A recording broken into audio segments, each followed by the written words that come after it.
시편. 마지막 편.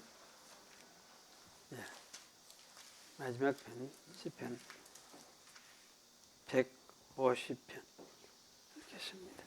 할렐루야. 그 성소에서 하나님을 찬양하며 그 권능의 궁창에서 그를 찬양할지어다.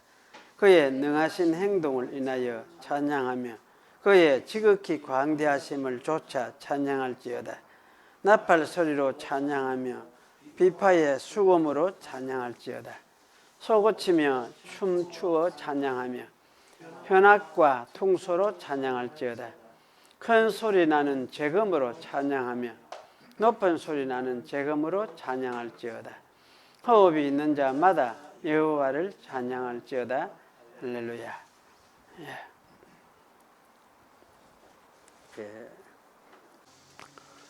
교회의 왕이요 머리이신 주 예수께서는 세속의 위정자와는 구별된 교회 직원들의 손에 교회의 정치를 제정해 주셨다.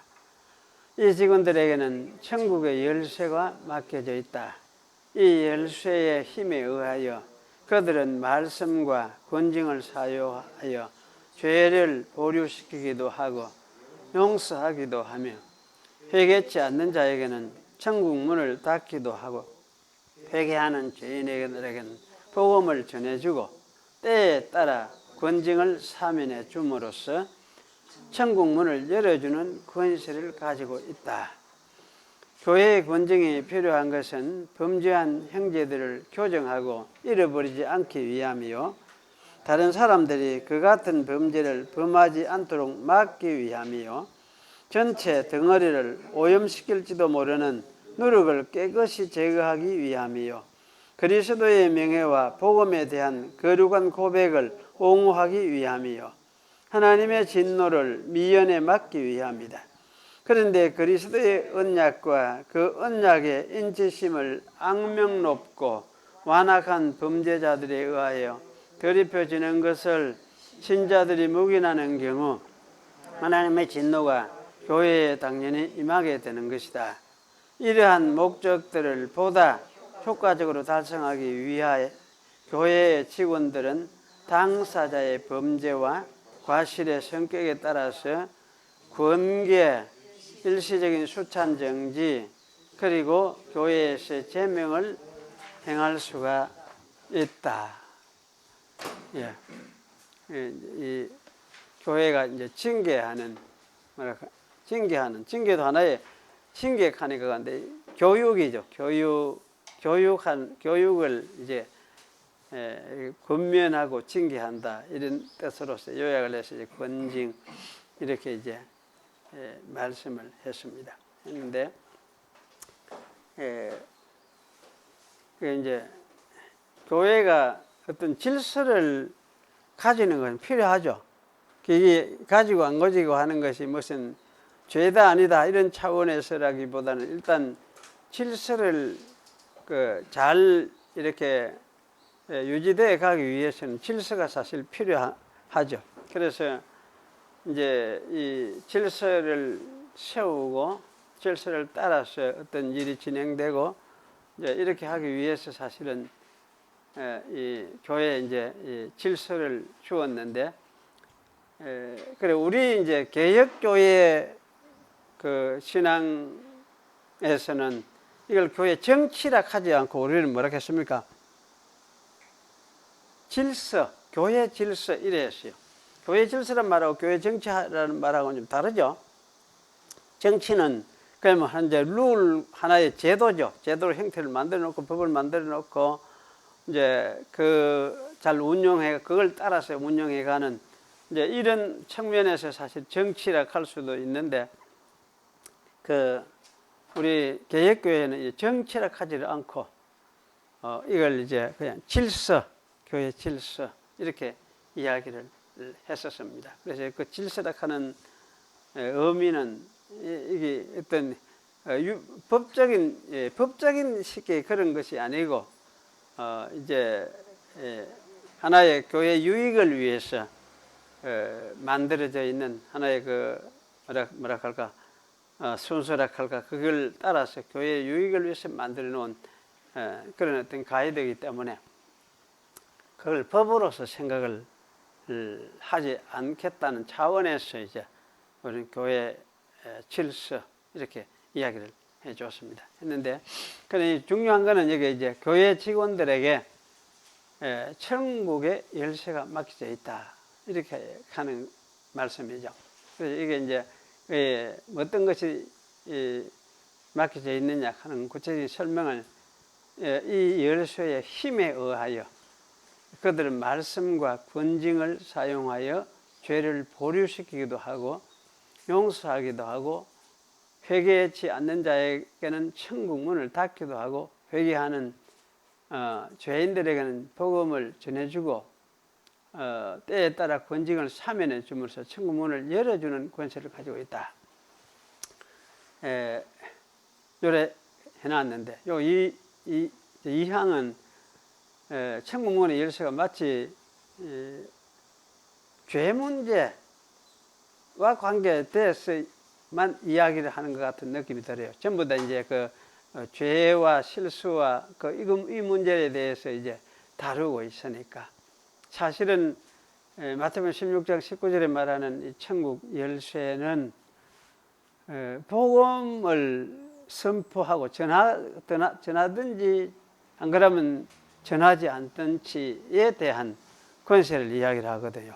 그러니까 사도들에게 복음을 이 지역에서 복음을 전하자 정하면 그게 복음이 전거되어지고 그래 하면 그곳에 이제 천국 문을 여는 하나의 이제 기능이 하는 것이고 그걸 닫아버리고 다른 데로 가보면 여기는 천국 문을 닫는 것과 같은 기능을 하는 거예요. 그래서 사실 이제 천국 문을 연다는 말은 핵심은 중요한 것은 복음의 말씀을 전하느냐 아니 전하느냐 하는 여기에 1차적으로 사실 초점이 있는 거예요. 초점이 있는데 죄를 어떻게 해가 벌을 주고 또 회개하고 하는 이거 또 여기에 포함시킬 수 있지만은 중요한 거는 이제 복음을 가지고 설교를 하고 가르치고 성도들을 이끌고 하는 이 모든 것이 사실은 교회 직원들에게 주어진 천국 열쇠다 이렇게 말을 할 수가 있겠죠. 그래 교회 직원들 가면은 목사 또 이제 장로 이렇게 해서 이제 우리 장로교에서는 장로 한번 하면 평생 장로지만은 개혁교회에서는 이게 이제 직분은 장로 직분은 목사는 그냥 평생에 목사로서 한번 하면은 목사로서 이제 목사라 직분을 가지지만은 장로는 그런 것이 아니고 직분의 교회마다 좀 다르지만 한 3년 내지 4년 봉사하고 나면은 이제 장로직을 위해서 봉사를 하죠. 장로직을 위해서 봉사를 하는데 이제 그 봉사를 한 3년 내지 4년 정도 이래 해서 하고 나면은 이제 그때는 그 장로직을 교회에 되돌려 주는 거지. 되돌려 주면 그럼 이제 다음 사람이 딴 사람이 그 직무를 또 맡아서 또 봉사를 하도록 그렇게 하고 그렇게 해서 개혁교회는 이게 이제 장로 직무 자체가 소속이 어디에 있느냐 이거는 교회에 대한 소속이지 개인의 소유물이 아니다. 이걸 이제 분명히 하는 것이 개혁교회의 특징이에요. 그래서 우리 개혁교회도 사실은 이제 이런 의미에서 한 교회가 장로를 택할 때는 3년 내지 4년 정도 이렇게 이제 장로로서의 봉사를 하고 나면은 이제 그 직무를 교회에 돌리고 교회는 이제 또 다른 사람이 그 직무를 봉사하도록 이렇게 하는 요게 사실은 이제 개혁교회의 특징이다. 그렇게 이제 우리 이야기를 할 수가 있습니다. 그래서 이 직무를 가졌다는 거하고 장로가 직무를 가지는 거하고 안 가지는 거하고 사실 하나님의 백성으로서는 똑같은 백성이지. 똑같은 백성이에요. 그래서 그런 면에서는 어떤 차이나 뭐가 있는 것이 아니에요. 그런데 이제 평생 한번 장로를 안수를 받아가 장로가 된 사람은 막 평생 장로니까, 그래 이제 장로교 장로님들의 의식을 가만히 이제 살펴보면은 평생 장로니까, 이제 그 장로 된 사람은 말이 계시록에 24장로 나오듯이 마치 이제 평신도들보다는 한껏 높은 어떤 레벨에 있는 그런 것처럼 장로직을 생각하는 경우가 굉장히 많아요. 그래서 24장로가 모여서 뭐 이제 특별히 뭐 이제 천국을 이룬 것처럼 그렇게 생각을 하는 그런 식으로 장로직을 생각하고, 장로직을 대단한 어떤 이제 뭐라 할까, 높은 자리에 올라가는 것처럼 많이 생각해, 장로직. 그것도 사람들한테 인식도 굉장히 이제 그 존중을 받는 높은 것으로 뭐 이런 생각을 해요. 사실은 이제 직무 자체는 사실은 존귀한 것이고 귀한 것이고 맞아요. 왜냐하면 그 하나님께 봉사하는 하나님이 주신 직무이기 때문에. 그래서 귀한 것은 맞지만은 이제 그 한다고 해서 그 사람이 마치 참 천사같이 무슨 특별한 신분을 갖게 된다든지 그런 위치에 올라간다는 그런 류의 그거는 전혀 아니다는 거, 이걸 기억을 하고, 그 다음에 이제 직무 자체도 봉사직이고 섬기는 직이고, 이런 주님이 교회에 허락한 직무이기 때문에 자기가 할 때만 그 장로지, 안 할 때는 이제 장로 안 거지. 그렇게 할 때는 그저 장로님 하는 거는, 우리 한국의 그 뭡니까, 습관이 좀 그 묘한데, 장로님 많고 아무개시 익하면 또 기분이 나빠하고 뭐 이런 식의 이제 그 습관이 좀 우리나라는 좀 그렇게 돼 있어요. 그런데 외국 사람들은 그렇지는 않은 것더라고. 그냥 아무개시 해도 아무개 미스터 아무개 미스터 박 익하면 목사님한테는 그게 목사님이 되고, 장로님한테는 그게 장로님이 되고, 그냥 선생님도 되고, 이렇게 다양하게 그거 잘 이렇게 사용을 하더라고. 사용하니까 그런 면에서 좀 그건 좋은 것 같아. 그리고 우리나라는 이제 그런 면에서 이 관념이 참 정리가 안 되는 것 같아. 정리가 안 되는 것 같아서 사실은 장로제 안 할 때는 그냥 평신도로 돌아가니까 아무개시 이렇게 해도 괜찮거든.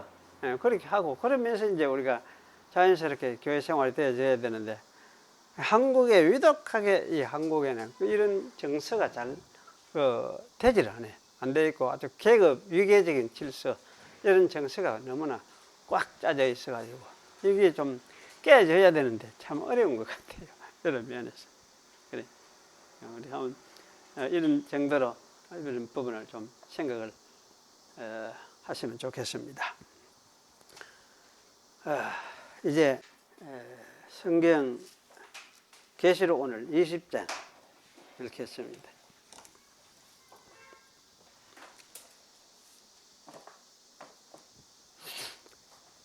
20장 1절에서 1절에서 전체 일단 한번 읽고, 전체를 읽는 게 중요하니까 다 읽고, 또 내가 한 천사가 무저갱 열쇠와 큰 쇠사슬을 그 손에 가지고 하늘로서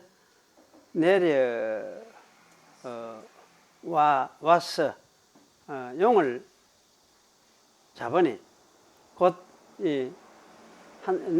내려왔다, 이래 오는 것을 내가 보았다, 이래 하고, 또 그리고 그가 용을 잡았다, 뭐 이렇게 돼 가야 되는데 막 계속 줄줄줄 끊어 있고네.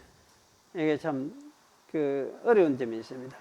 옛 뱀이요 마귀요 사단이라 1000년을 동안 결박하여 무저갱에 던져 잠그고 그 위에 임봉하여 1000년이 차도록 다시 만국을 미혹하지 못하게 하였다가 그 후에는 반드시 잠깐 놓이리라. 또 내가 보좌들을 보니 거기 앉은 자들이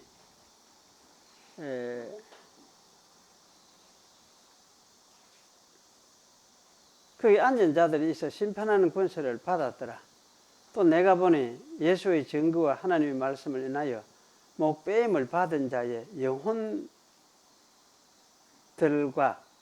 또 짐승과 그의 우상에게 경배하지도 아니하고 이마와 손에 그의 표를 받지도 아니한 자들이 살아서 그리스도로 더불어 천년 동안 왕노릇을 하였다 이렇게 되는데, 그 나머지 죽은 자들은 천년이 차기까지 살지 못하더라 이렇게 보니까 이 과거인지 뭐 언젠지 시제가 불명해져 버려요.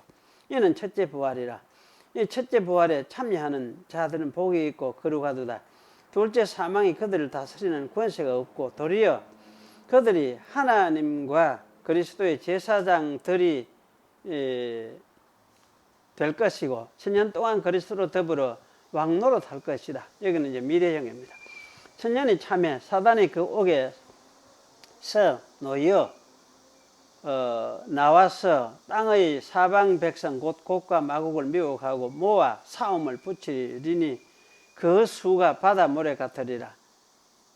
저희가 지면에 널리 퍼져 성도들과 널리 퍼졌고 이렇게 성도들의 진과 사랑하시는 성읍을 둘렀으며 하늘에서 불이 내려와 저희를 소멸해버렸다.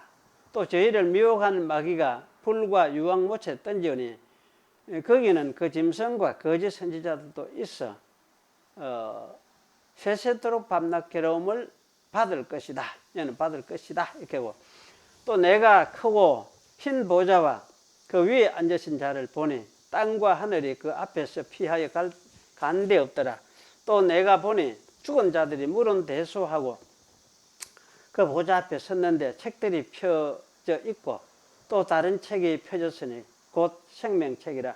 죽은 자들이 자기 행위를 따라 책들에 기록된 대로 심판을 받으니 바다가 그 가운데서 죽은 자들을 내어주고 또 사망과 음부도 그 가운데서 죽은 자들을 내어주며 각 사람이 자기의 행위대로 심판을 받고 사망과 음부도 불못에 던져졌다 이렇게 하고 있는데, 이것은 둘째 사망이다. 곧 불못이라. 누구든지 생명책에 기록되지 못한 자는 불못에 던지우더라. 예. 하여튼 우리 한글 성경이 명확하지 않은 의미가 명확해지지 않는 이유 중에 하나는 단수 복수 구별이 별로 없는 그런 번역이라서 그런 원인도 또 하나 있지만은, 또 한 가지는 동사를 번역할 때에 동사 시제가 이게 과거인지 현재형인지 미래형인지 이게 명확하지 않는 그런 것 때문에 이게 과거의 일인지 미래의 일인지 뭘 말하는 게인지 언제 일어날 일을 말하는 건지 그게 애매하지 않는, 그게 이제 명확하지 않는 부분이 있어요. 그래서 오늘 이제 이 계시록 20장에는 특히 이제 이런 초점을 동사의 그 시제를 유의하면서 우리가 이제 이 본문을 읽고 이해를 해야겠다 그런 생각이 들어져서 특별히 시제에 20장에서는 주목을 하자는 거, 여러분 그걸 먼저 명심을 하시면 좋겠습니다. 그래서 오늘 이제 1절에서 오늘은 3절까지 말씀을 좀 생각을 하겠습니다. 19장에서는 예수님과 성도들이 싸우는 모습이었죠. 싸우는 모습에 초점이 있었는데, 여기서는 이제 그러면 싸움의 결과가 어찌 됐느냐 할 때 보면 그 결과를 이기는 싸움은 이김이었다. 이기는 것이었다. 이거 이김에 아마 초점을 맞추고 있는 것으로 생각하게 됩니다. 그래서 이 장은 이게 이제 내가 보았다 하는 말로서 사실 전체를 구성하고 있습니다. 구성하고 있는데, 보았다 하는 이 말은 사실 뒤에 따라오는 전부를 하나의 목적으로서 받고 있는 보았다죠. 보았는데 그런 면에서도 이제 불명확한 게 있었는데, 어쨌든 이 보았다는 말이 1절에 나오고 4절에도 나오고 11절, 12절에 나옵니다.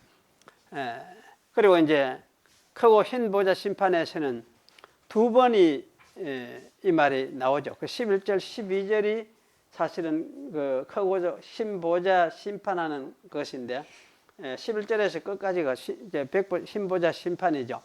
심판인데 그런 측면에서 이제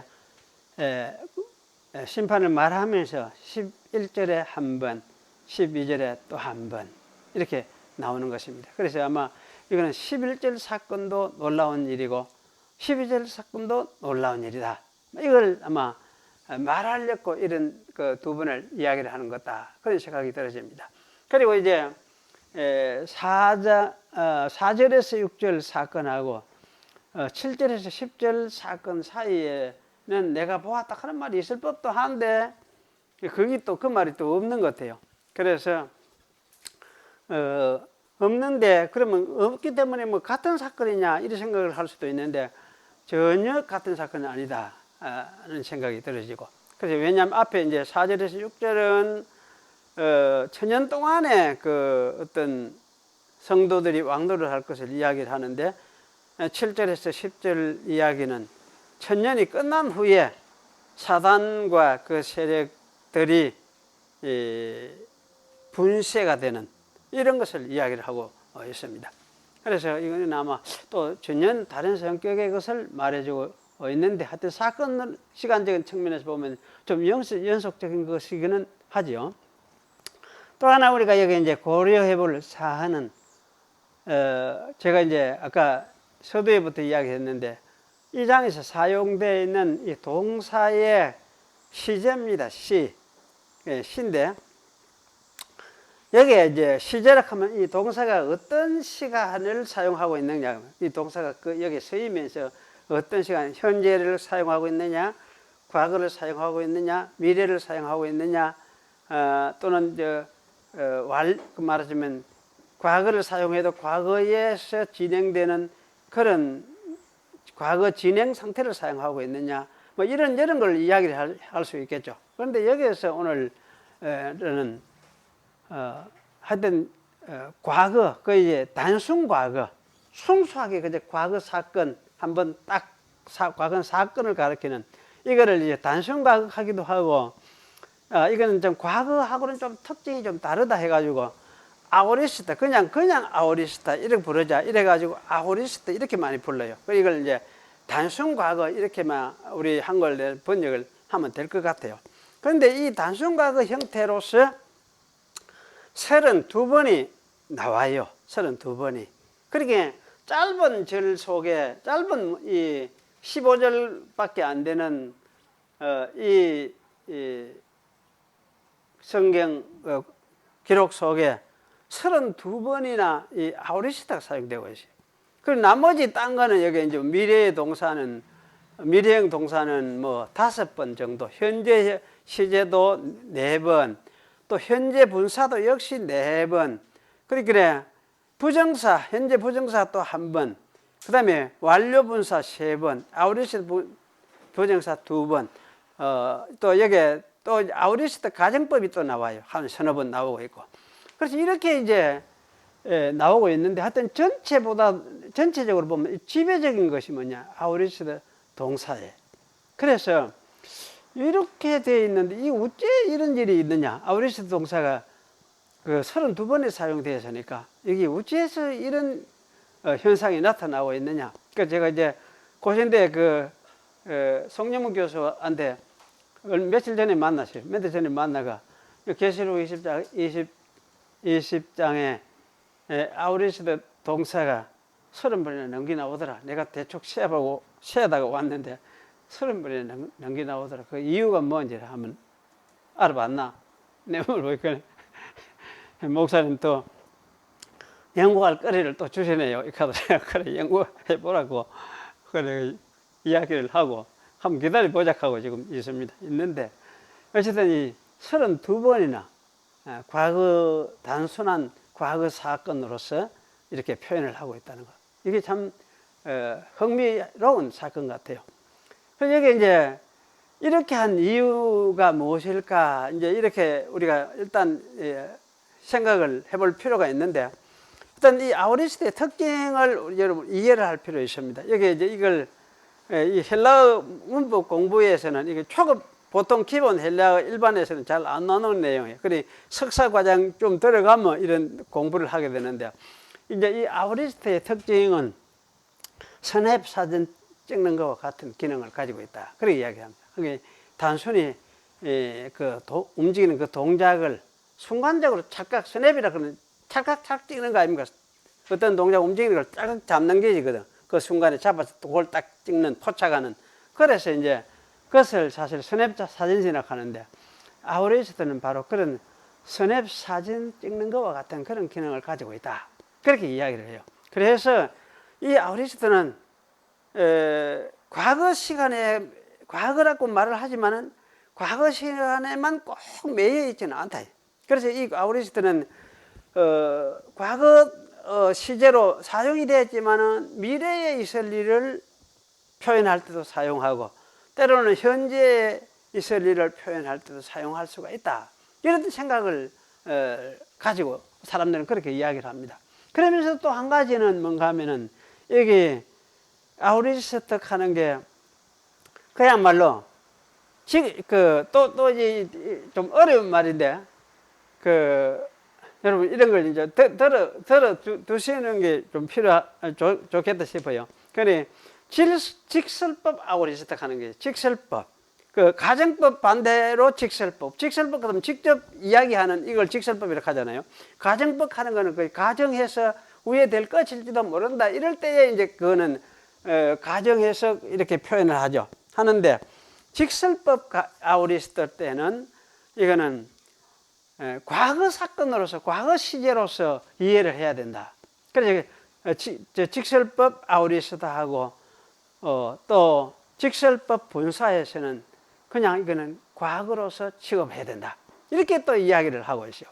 그래서 사실은 이제 이런 것을 우리가 생각하면서 여기 이 20장을 우리가 살펴봐야 될 필요가 있습니다. 그래서 제가 이제 이렇게 하는 이유가 뭐냐면은, 현재 우리 한글 성경 가지고 읽어가는 이게 언제 사건을 말하는 것인지, 과거 사건을 말하는지 미래 사건을 말하는지 알 수가 없어요. 여기 오늘 20장 1절에서 3절까지 내용, 천사가 뭡니까? 사단을 잡아가 포박해가지고 무저갱에 던진다 했는데, 이 사건도 언제 사건인지 알 수가 없어요. 잘 알 수가 없어요. 그래서 보통 지금까지는 마지막 재림 때에 있을 일로 생각을 하고 그렇게 또 읽고 있는데, 사실 그랬는지 안 그랬는지 알 수가 없어요. 그래서 이런 부분을 좀 명확하게 해야 되겠다, 그런 생각이 들어져서 오늘 여기 이제 우리가 이 과거인지 현재인지 언제 시제가 적용이 될 것인지를 명료하게 좀 살펴가면서 우리가 읽어야 되겠다는 생각이 들어집니다. 오늘 이제 1절에서 3절은 일단 용이 잡혀서 무저갱에 던져지는 걸 이야기를 하죠. 그래서 이제 제가 아우리스트 시제를 생각을 하면서 1절하고 4절, 3절을 번역을 제가 새로 해봤습니다. 내는 똑같은 것 같지만은 한번 생각을 하면서 읽어보십시오. 또 내가 한 천사가 무저갱의 열쇠와 큰 사슬을 그의 손에 가지고 하늘에서 내려오는 것을 보았다. 이제 보았다 하는 게 맨 앞에 나오는 게 아니고 한참 뒤에 나오죠. 사실은 맨 꽁뒤에 나와도 상관없어요. 봤다. 이걸 봤으니까, 전체를 다 봤으니까. 그리고 그가 그 용을 잡았는데, 옛날에 앞에 이미 말한 용이죠. 그 용을 잡았는데 곧 옛 뱀이요 마귀요 사단이라. 그가 그 용을 1000년을 결박하였고 1000년 동안 이래 했는데, 저는 1000년, 우리 옛날 말 이런 말 많이 썼거든요. 그 몇 년을 어찌했다 할지, 몇 년을 나는 놀았다, 난 몇 년을 쉬었다, 몇 년을 하여튼 목적으로 사용을 하고 있어요. 그 목적으로. 그래서 사실은 저도 이제 그가 그 용을 1000년을 결박하였고, 그리고 무저갱에 던졌고 잠궜고 그 위에 인봉하였으니, 전부 과거형으로 명령하였어요. 1000년이 차기까지는 다시는 만국을 미혹하지 못하도록 하기 위함이었다. 그 후에 반드시 잠깐 동안 그는 놓여놔야만 한다. 놓여놔야만 한다 하는 이 말은 사실은 이제 영어에서는 must로 표현할 수 있는 놓여나게 되어 있다 이렇게 할 수도 있고 놓여놔야만 한다 이렇게 할 수도 있는 그런 이제 의미를 가지고 있습니다. 그래서 여기서 이제 보았다, 잡았다, 결박했다, 던졌다, 잠궜다, 임봉했다 이 모두가 직설법 아오리스트 단순과거 동사들입니다. 보았다는 이 말은 사실은 이제 사도 요한이 본 것을 이야기를 하고 전에 있는 걸 오늘 내가 봤다 이렇게 이야기를 하는 것이니까 요한이 본 것인데 나머지 5 동사들은 천사가 용을 어떻게 처리했는지 그 처리한 아마 상태를 묘사하고 있는 말들입니다. 여기서 이 단순과거 동사들의 시제를 우리 이제 규정을 하면서 우리 생각을 해봐야 되는데 직설법 단수과거 동사들이기 때문에 저는 이제 과거 시제를 가지고 있다고 해도 문제가 없습니다. 그래서 제가 이제 과거 시제로 읽었습니다. 그리고 이렇게 읽는 것이 옳다는 것을 아마 이 본문에서도 한 예가 보여주고 있는데요. 똑같은 단수과거 동사예요. 그런데 그가 용을 1000년을 결박했다. 사실은 그 읽으면 이렇게 번역을 할 법도 한 부분이 있어요. 용을 결박하는 것을 1000년을 계속을 했다 하는 식으로 읽을 가능성이 있거든요. 그래서 사실은 이제 이렇게 이제 번역을 하는 경우도 있는 것을 볼 수가 있습니다. 그런데 사실은 이제 이거는 과거 사건으로서 읽어야 될 그런 그 말씀이에요. 그래서 그가 용을 1000년을 결박하였다. 그래서 이제 김재수 목사님은 그래 보니 그가 1000년 동안 묶어두었다. 그 묶어두었다는 좋죠. 묶어나면 묶어가지고 그냥 묶인 상태로 1000년을 동기니까. 그렇게 이제 이해하도록 그래 잘 그걸 해놨어요. 그래서 사실 이거를 이제 뭐냐, 용을 1000년 동안을 결박할 것이다. 또는 용을 1000년 동안을 결박하고 있다. 그러하는 걸 내가 봤다. 이렇게 이해는 할 수가 없는 것 같아요. 왜냐하면 한 번에 잡아 묶으면 묶어지 뭐 1000년이면 어디 1000년을 동안 계속 그는 잡아 묶고 있느냐 이 말이야. 그래서 사실은 그런 것은 전혀 아닌 것 같다는 생각이 들어요. 그래서 저는 이제 이 용을 결박한 거는 단번에 결박해 가지고 이 결박한 상태로서 1000년 동안을 지속해 하도록 그렇게 했다. 그런 뜻으로 사실은 이해하는 것이 옳겠다. 그런 생각이 들었습니다. 그래서 사도는 이제 결박된 이 상태가 1000년 동안 계속된 것을 아마 계시 형식을 통해서 보았던 것으로 그렇게 생각을 합니다. 그래서 이제 사도는 이렇게 보면은 1000년 동안 결박된 상태 끝까지를 보한 것이죠. 그러면 여기서 사실 결박했다는 이 단순 과거는 완료된 상태가 결박돼서 결박이 완료된 상태가 계속됨을 보여주는 그런 의미를 가지고 있는 과거 시제로 이해하는 것이 옳겠다. 그런 생각을 합니다. 이미 결박이 완료된 상태의 끝까지를 사도가 그것이 이제 보았기 때문이죠. 이렇게 이해할 때 여기서 아마 천사가 마귀를 사로잡은 행위들에 대한 다양한 표현들도 똑같은 이제 단순 과거로 표현을 하고 있으니까 직설법 단순 과거로 표현하고 있으니까 그래서 이 다른 동사들도 똑같이 과거 시제로 이해를 하는 것이 좋겠다 싶어요. 그래서 잡았다, 던졌다, 잠갔다, 임봉하였다 이것도 이제 똑같이 단순 과거 시제로 읽는 것이 옳겠다 이렇게 생각이 되어집니다. 그리고 이제 이렇게 읽어보면은 이건 무슨 다양한 표현들을 하고 있기는 있는데 똑같은 시기에 뭔가 같은 것을 지금 무슨 말하려고 하는 것이지 이게 뭐가 순서가 있어서 앞에 이거 하고 이거 하고 그다음에 이거 하고 이거 하고 이런 식으로 순서를 말하려는 그런 의도는 아니구나 이런 생각이 우리가 여기 생각을 가지게 돼요.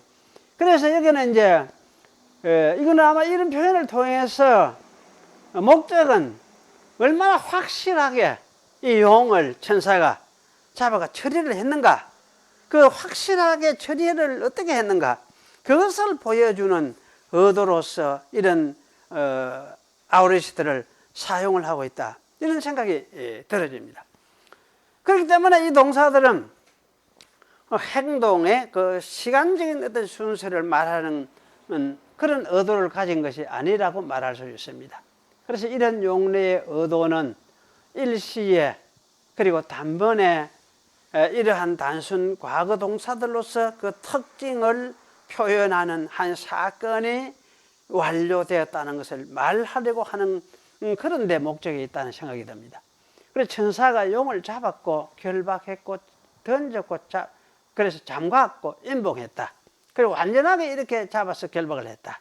이걸 강조하는 의도 때문에 아마 이런 아우리스트 용법을 사용하고 있는 것이다. 이렇게 생각이 됩니다. 따라서 이 천사가 용을 1000년을 결박했다는 말과 그래 결박하고 나면 이제 어부에 던지는 거 다음 순서에 보통 우리 생각하죠. 그런데 여기 보면은 그렇게만 묘사가 되지 않아요. 결박하는 것도 천년 동안 하는 것처럼 그렇게 말이 나와 있고, 또 엄부에 던져가 인봉하는 것도 천년 동안 또 이래 되는 것처럼 그렇게 해놨어요. 그러니까 사실 이건 두 가지 말은 결박하는 천년 동안 결박한다 이 말이나 천년 동안 엄부에 던져가지고 그게 인봉해 놨다 그 말이나 같은 말이에요. 같은 걸 이야기를 해요. 그래서 이거는 참 똑같은 상태를 용이 잡힌 상태를 이런 모습으로 결박된 상태로도 표현을 하기도 하고, 또 엄부에 던져져서 이렇게 그 던져진 상태로 표현도 하기도 하고, 이렇게 하고 있구나, 이렇게 우리가 이해를 할 수가 있습니다. 그래서 이렇게 이제 이해를 하면서 이렇게 이해를 그 사도 요한이 그러면 이런 일들을 이제 표현하려고 헬라어 이 아오리스트 직설법이라는 것을 사용을 해서 이런 표현을 여기 지금 표현을 하고 있구나, 이런 이제 생각을 하게 되어져요. 그래서 저는 생각에 이제 이 생각이 아마 제가 이 20장 그 천사가 용을 잡는 이 기록에서 제가 이해하고 있는 것은 아마 이렇게 이해를 해요. 그렇기 때문에 여기 아우리스트를 사용해 가지고 이런 기록을 이렇게 했겠구나, 저는 그런 이제 추론을 제가 해봅니다.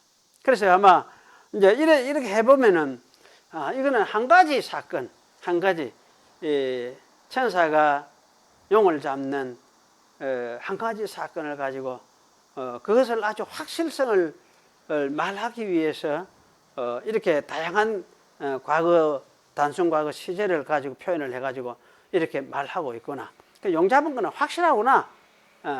그래서 그거는 용은 이제 일단 잡혔고 묶여졌고 엄부에도 던져진 상태에 있구나, 이건 확실하구나, 이렇게 이제 이해를 하면 된다는 말씀이죠. 되고, 그렇게 이해하도록 하기 위해서 아마 이렇게 이 다양한 표현법을 가지고 말씀을 하고 있다, 그렇게 이제 생각이 되어집니다. 그런데 여기 이제 여기서 우리가 천사의 신분에 대해서 한 가지 생각을 해봐야 돼요. 천사가 무적의 열쇠를 가지고 있었고 또 쇠사슬을 가지고 있었습니다. 무적의 열쇠를 가지고 있었다는 말은 무적에 대한 절대적인 주권을 가지고 있음을 이야기하죠. 그 예수님도 이 열쇠를 가지고 있다 했잖아요.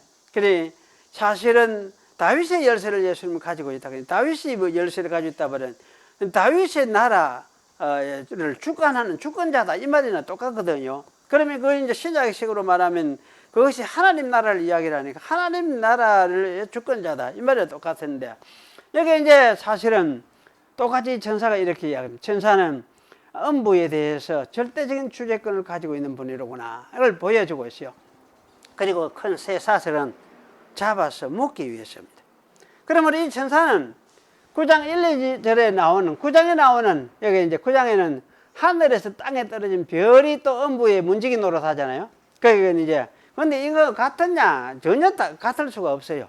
그래서 9장 1, 2절에는 이제 무정의 사자로서 아바돈이고 아볼루온이고 이거는 파괴자라 했습니다.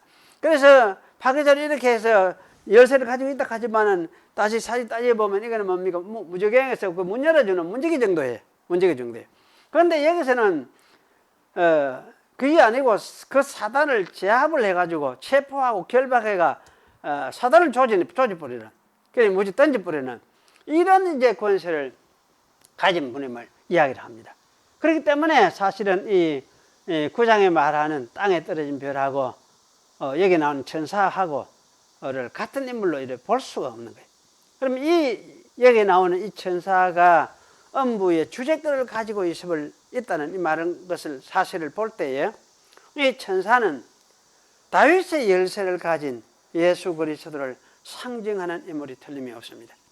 곧 천사의 모습으로 자기의 사역을 보여주는 부활하신 예수 그리스도라고 생각을 할 수가 있습니다. 왜냐하면 구약에도 이런 것이 종종 나오거든요.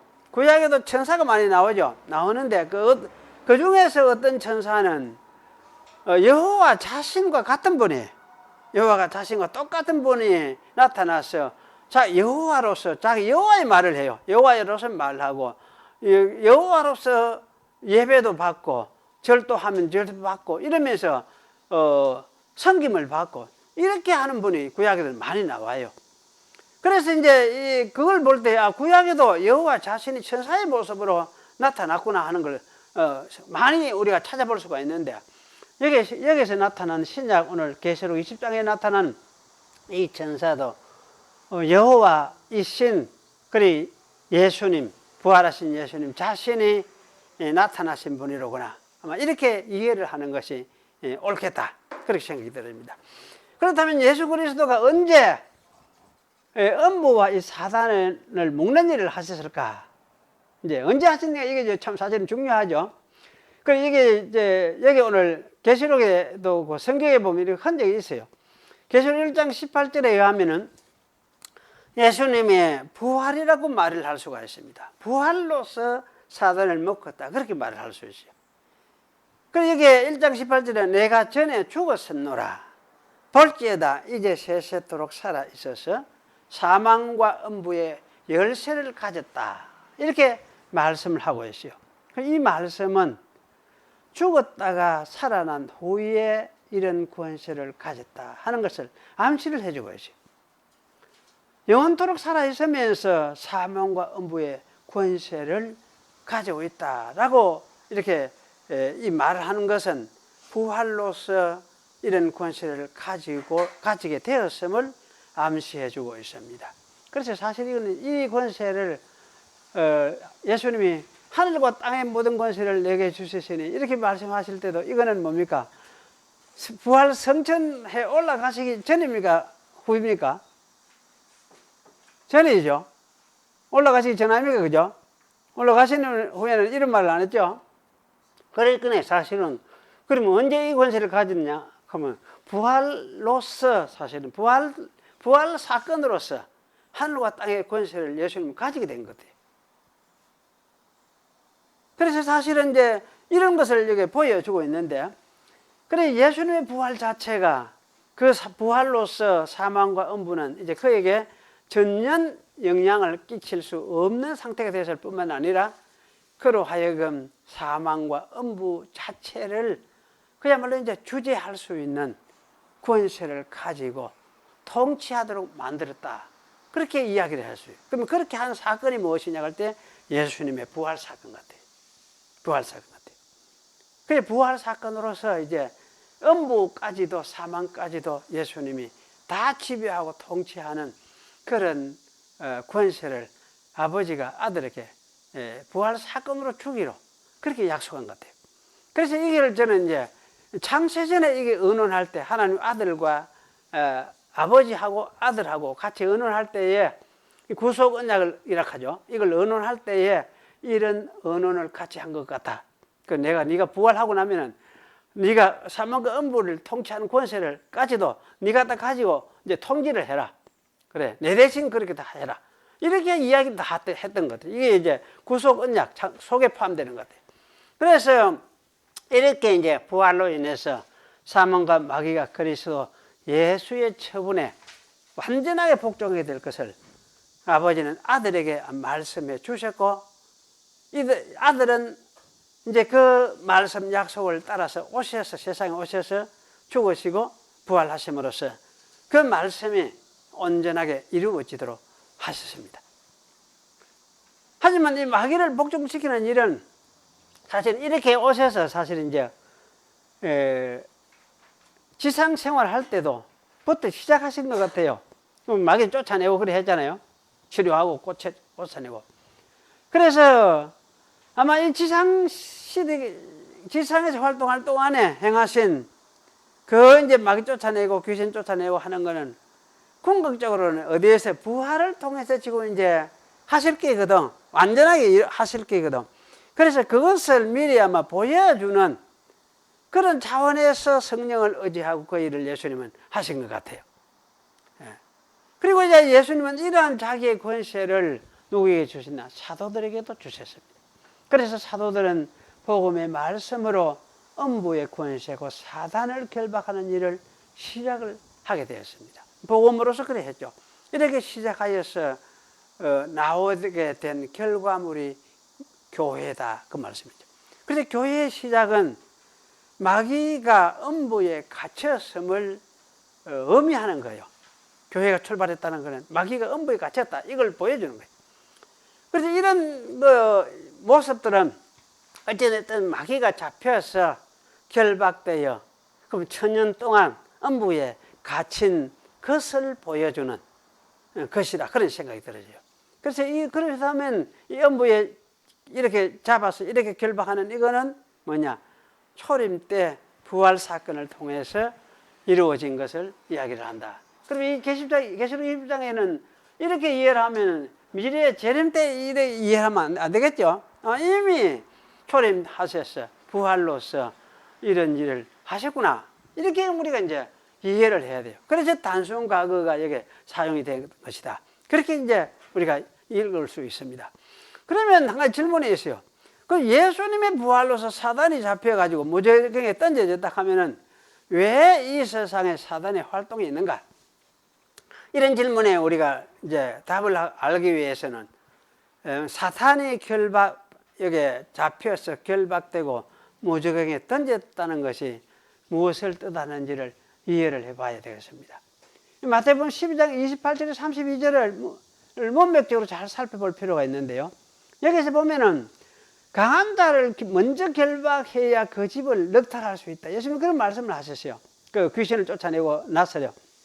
그래서 자신이 이 말씀은 언제 그러면 이렇게 강한 자를 결박할 것이냐 하는 것을 언제 두고 하실 일을 말하느냐 할 때 자신이 죽으시고 부활하심으로써 강한 자 마귀를 결박하고 마귀의 그 집에서 매여 있는 사람들을 탈취하여 건져내겠다는 말씀을 하고 있는 것으로 우리는 깨닫게 됩니다. 왜냐하면 28절에서는 지상사역 때 자기가 성령으로 귀신을 쫓아내는 것을 이야기를 하고, 그 다음에 29절 나누고 30절까지 31절 32절에는 성령을 회방하는 사람은 사하심을 받지 못한다, 그런 말씀을 하거든요.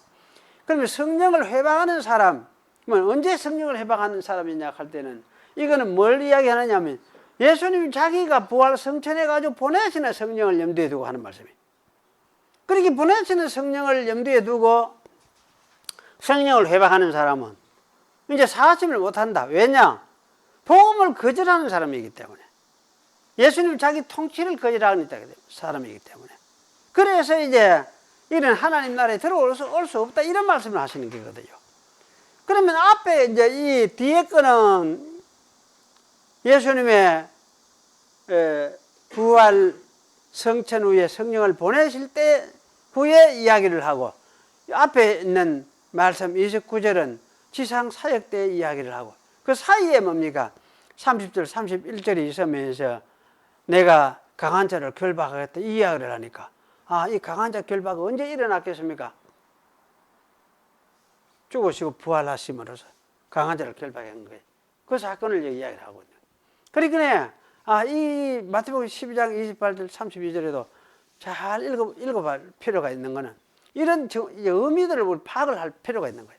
그러니까 강한 자 결박, 마귀를 언제 결박했느냐? 십자가에 죽으시고 부활하심을 통해서 마귀를 결박했다, 그런 것을 이렇게 말씀하고 있는 것 같아요. 그래서 사실은 부활로서 마귀를 결박한 것이 사실이구나. 그걸 일단 우리가 받아들일 수밖에 없어요. 그렇다면 예수님이 마귀를 결박한다는 거, 그런데 사람이 왜 죽느냐? 병은 왜 나느냐? 마귀가 왜 사람들한테 들어왔다 나갔다 이렇게 괴롭히고 이렇게 하느냐? 이렇게 할 때에, 생각할 때 이걸 잘 생각을 해야 돼요. 그러면 마귀는 이 죽음을 가지고, 마귀가 하는 일이 뭐냐 하면은 사실은 죽음을 가지고 인간을 겁주는 거지. 그 겁주면서 내한테 복종해라, 내 시키는 대로 해라, 이렇게 끌고 가는 게 이 마귀예요. 그런데 그리스도께서는 부활하심으로써 그 죽음을 무력하게 만들어 버렸습니다. 때문에 죽음은 그리스도를 믿는 신자들에게는 아무런 힘이 없어요. 아무리 힘이 없어요. 그래서 여러분이 죽음 겁내지 마세요. 죽는 거 겁내지 마세요. 죽음이라는 거는 죽었다고 또 살 사람인데, 한번 죽여도 다시 하나님 살려버릴 거니까. 죽으면 무력하게 된 거예요. 그래서 이런 일을 위해서 그리스도는 죽음 속에 들어가셨다가 거기서 부활하심으로써 죽음에 사로잡힌 자들을 자기에게로 이끌어내는 일을 하셨어요. 요한복음에도 그렇게 이야기했어요. 내가 가면은 내가 다 나에게로 이끌겠노라, 이렇게 이야기를 했거든요. 이것이 바로 이제 그 사람들로 하여금 자기를 믿도록 부활로서 이끌어내는 작업이다, 그렇게 말을 할 수가 있습니다. 따라서 이 마귀는 전혀 그리스도와 그를 믿는 자들에게 손을 댈 수 있다 없다? 예수 믿는 사람들 마귀가 손을 댈 수 있습니까 없습니까? 있습니까? 그 예수 믿는 요새 들으는 그런 이야기를 하죠. 뭐 연예인들 이런 사람들 중에는 들으는 교회를 다녔는데 무엇입니까? 귀신이 와가지고 무당이 됐다, 이런 소리를 하는 사람들이 있죠. 그런 일이 있을 수 있습니까? 없지. 없어요. 그 있을 수가 없어요. 그 예수 믿고 진짜 예수님을 마음에 모신 사람은, 그런데 옛날에 그 말을 듣고 그거는 거짓말이다 생각했어요. 왜냐? 나는 예수 믿고 이렇게 귀신 들은 사람이 이래 손을 대니까 배에다 손을 얹어가 이래 손을 대니까, 여도 그때 동일교회 있을 때도 했다. 귀신들 청년을 데리고 왔더라고. 나는 뭣도 모르고 반갑다고 인사를 했거든. 인사하며 악수를 했거든. 그런데 이게 터는 거야, 이래. 와 틀어놓고 하니까 같이 데리고 온 친구가 가더라. 친구라 하면서 그 사람이 처음 만나니까 상하지를 모르니까, 그런데 와 터놓고 하니까 뜨거워 죽겠다고. 손대지 말라는 게. 손대지 말라는 게. 나는 못 모르고 그냥 이래 했는데, 야, 하는 마. 이런 거예요. 그럼 이거를 뭐 어떻게 설명합니까? 전에 그때 김해 무식산에 가서 기도하러 올라갔을 때 그때도 그렇더라고. 귀신 든 사람 배에 손을 얹으니까 뜨거워 죽은데 지옥불을 찢는 것다 이렇게 한대. 그걸 어떻게 제가 그걸 합니까? 그러니까 그럼 예수 믿는 사람 속에 내가 특별히 무슨 능력이 있어가 뭐 그런 게 있냐? 전혀 그런 게 아니거든. 일단 그거는 왜 그런데 예수님이 있으니까.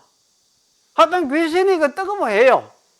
그래. 그런데 예수 믿는 사람 속에 귀신이 들어올 수가 있겠습니까? 못 들어요, 못 들어요. 예수님 믿는 사람 속에. 그래서 사실은 교회를 댕기고 했는데 귀신이 와서 무당이 되었다, 이거는 사람은. 교회는 댕기도 그건 안 돼. 예수를 안 믿었지. 안 믿었지. 예수님을 안 믿은 거지. 그저 친구로, 그저 교회 사교로, 교제로서 댕겼지. 그럴 수는 있잖아요. 그럴 수는 있어요. 그래, 저는 그때 그런 경험을 하면서, 그때 그렇잖아요. 경험을 하면서 그러더라고. 나는 속에 의심을 쫙 하고, 이게 정말로 이게 어찌 해야 되는지, 하나님이 정말 계신가 말까, 이게 샀는데도, 하여튼 귀신 든 여자가 내를 보고,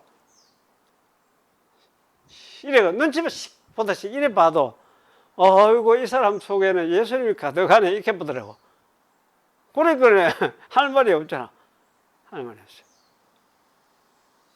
어쨌든 예수님이 자기 백성 삼아서, 그래서 그 사람이 예수님을 믿게 된 이 사람은 그 속에 귀신이 들어가 살 수가 없어요. 살 수가 없어요.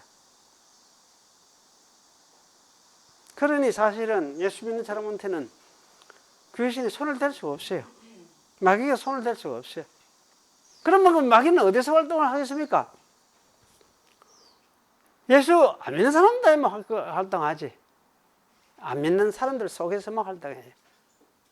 안 믿는 사람 속에서만.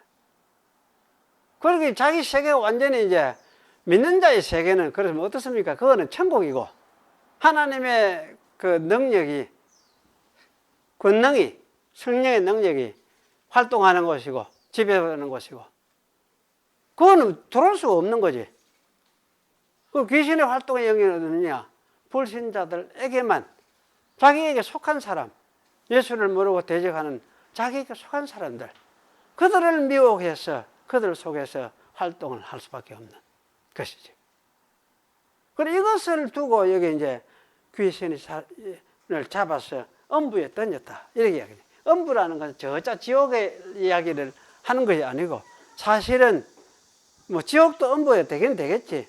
엄부에 되긴 되겠는데, 사실 그런 개념만이 아니고 이미 사망이, 하나님의 생명이 없고 사망의 세력이 지배하는 세상 영역, 이 자체도 엄부에 속하는 것이구나.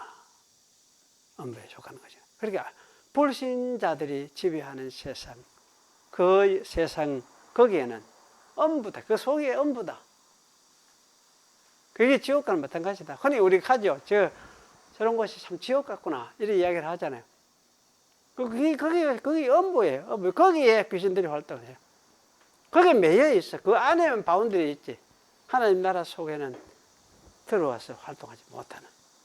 그래, 이런 일을, 이거는 육신적인 일이 아니니까, 이건 영적인 일이니까. 그러니까 예수 믿어도 병도 나긴 나잖아요. 병도 나고 연약해지고, 다른 어떤 물리적인 이런 일들은 무슨 그 사건이 벌어지기도 하요. 하지만은 그거는 이제 육신적인 일이니까 우리 일어날 수 있어요. 병 날 수 있고 약해질 수 있지. 예수 믿어도 육신적인 일이니까. 그러나 그 이제 영은 하나님께 속해서 하나님의 통치 속에 있으니까 귀신이 그를 이제 지배할 수 없는 것입니다. 그래서 하나님의 나라가 우리들에게서 믿는 자들, 믿음 속에서, 믿는 자들 속에서, 믿는 사람 교회 속에서 사실은 하나님 나라는 영적으로 시작되고 있어요. 시작되고. 그래, 이것이 이제 시작되어 가면서 나중에 이제 완전하게 시작됐으니까 계속해서 완성되어 계속해서 이어져 가다가 완성될 때가 오는구나. 그 완성될 때가 언제냐? 그게 재림하실 때다. 그렇게 우리가 이해를 할 수가 있습니다. 이것이 성경의 체계인 것 같아요. 성경은 이걸 이야기해 주고 하나의 세계관처럼 이렇게 보여주고 있는 것 같아요. 세계관처럼. 그래서 이 세계는 아마 이제 물질의 세계가 아니고 영적인 세계, 하나님의 영에 통치하는 세계, 영으로 통치하는 세계. 그래서 물론 물질도 통치를 하기는 하나님 지배할 수 있기는 하겠죠. 하지만은 근본적으로 영적인 일이기 때문에 물질에 속한 우리 육체는 사실 땅에 사는 동안에 육체의 연약과 죄성과 이런 것에 영향을 받아서 쇠약해지고 병들기도 하고 하죠. 하지만은 우리의 영혼은 하나님께 소속되어 있기 때문에 이거는 이제 하나님 나라의 백성으로서 하나님 나라의 것이고, 그래서 거룩한 성도다, 그렇게 이야기를 하고 있다. 그렇게 우리가 이해를 하는 것이 좀 중요하겠다, 그런 생각이 들어집니다. 오늘 20장 1절에서 3절까지 내용을 이런 관점에서 여러분 좀 정리를 하고 그래 했으면 좋겠습니다. 기도하겠습니다. 하나님 아버지 감사합니다. 오늘 주신 말씀을 우리가 읽고 또 상고했습니다. 이것을 통해서 성경이 가르쳐주는 하나님의 나라의 모습도 생각을 했고, 또 귀신들이 활동하는 모습이 어떤 것인가를 생각을 하면서 엄부의 모습도 우리가 함께 생각을 했습니다.